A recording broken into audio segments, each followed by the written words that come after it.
রাশিয়ার সঙ্গে ইউক্রেনের যুদ্ধবিরতি নিয়ে দীর্ঘদিন আলোচনা চালাচ্ছে আমেরিকা। প্রেসিডেন্ট ডোনাল্ড ট্রাম্প একাধিকবার রুশ প্রেসিডেন্ট ভ্লাদিমির পুতিনের সঙ্গে এ নিয়ে আলোচনা করেছেন, কিন্তু লাভ হয়নি। পুতিন তার অবস্থানে অনড়।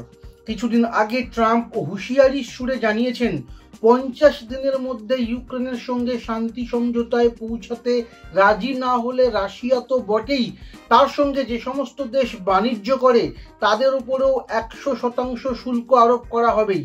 এরপরেই নেটো প্রধান ভারত, চীন, ব্রাজিলের নাম উল্লেখ করে হুঁশিয়ারি দেন। এই 3 দেশের প্রধানদের পুতিনের সঙ্গে কথা বলে তাকে যুদ্ধ থামানোর পরামর্শ দিতে অনুরোধ করেন। মার্ক বলেন, আপনি যদি চীনের প্রেসিডেন্ট, ভারতের প্রধানমন্ত্রী কিংবা ব্রাজিলের প্রেসিডেন্ট হন এবং নিষেধ সত্ত্বেও রাশিয়ার সঙ্গে বাণিজ্য চালিয়ে যান, তাদের থেকে তেল ও গ্যাস কিনতে থাকেন, তাহলে কি হতে পারে আপনি জানেন।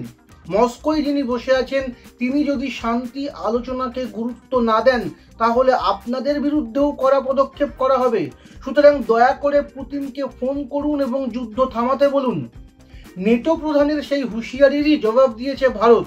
নয়াদিল্লির বিদেশ মন্ত্রকের মুখপাত্র রণধীর জয়সওয়াল বলেছেন, আমরা এ বিষয়ে বেশ কিছু রিপোর্ট দেখেছি, পরিস্থিতির দিকে নজর রেখেছি। আমি আগেও বলেছি, আবারও বলছি, আমাদের দেশের মানুষের জ্বালানির চাহিদা মেটানো খুব স্বাভাবিকভাবেই আমাদের অগ্রাধিকার। এক্ষেত্রে বাজারে কি অফার চলছে আমরা সেই অনুযায়ী সিদ্ধান্ত নিই। বিশ্বের সামগ্রিক পরিস্থিতির দিকেও নজর রাখা হয়। এই বিষয়ে কোনো দ্বিমুখী মানদণ্ড বা ডাবল স্ট্যান্ডার্ড থেকে আমরা সতর্ক থাকব।